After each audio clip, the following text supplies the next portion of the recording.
નમસ્કાર મિત્રો, પ્રવક્તા મંત્રી જીતુભાઈ વાઘાણીએ પ્રેસ મીડિયાના મિત્રોને માહિતી આપતા જણાવ્યું હતું કે આગામી તા 13 માર્ચના રોજ સાંજે વડાપ્રધાન નરેન્દ્રભાઈ મોદી આસામના ગુવાહાટી ખાતેથી પ્રધાનમંત્રી કિસાન સમ્માન નિધિ યોજનાનો 22મો હપ્તો રિલીઝ કરશે। આ કાર્યક્રમના માધ્યમથી વડાપ્રધાન દેશના ખેડૂતો સાથે સંવાદ કરીને વિશેષ સંબોધન કરશે, જે અનુસંધાને ગાંધીનગર ખાતે મુખ્ય મંત્રી ભૂપેન્દ્રભાઈ પટેલની પ્રેરક ઉપસ્થિતિમાં રાજ્ય કક્ષાનો કાર્યક્રમ યોજાશે। એગ્રીકલ્ચરલ ક્રેડિટ સોસાયટી ખાતે પણ આ કાર્યક્રમનું આયોજન કરાયું। વધુ વિગતો આપતા મંત્રી જીતુભાઈ વાઘાણીએ જણાવ્યું હતું કે વડાપ્રધાન શ્રી નરેન્દ્રભાઈ મોદીના હસ્તે પીએમ કિસાન યોજનાના 22મા હપ્તા પેટે સમગ્ર દેશના 9,932 કરોડથી વધુ ખેડૂતોને 18,140 કરોડથી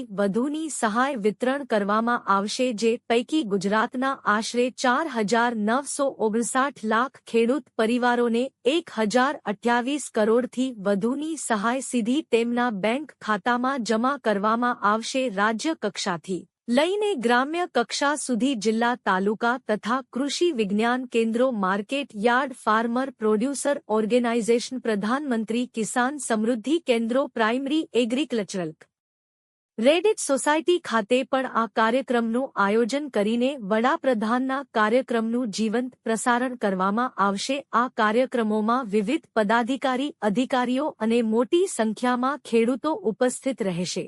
પીએમ કિસાન યોજના અંતર્ગત અત્યાર સુધીમાં ભારતના કુલ 11 કરોડથી વધુ ખેડૂત પરિવારોને 21 હપ્તાના માધ્યમથી કુલ 4,09,000 કરોડથી વધુની સહાય આપવામાં આવી છે, જે અન્વયે ગુજરાતના 6,924 લાખ લાભાર્થી ખેડૂત પરિવારોને પણ 21 હપ્તાના માધ્યમથી અત્યાર સુધીમાં કુલ 22,069 કરોડથી વધુની સહાય સીધી તેમના બેંક ખાતામાં ચૂકવવામાં આવી છે।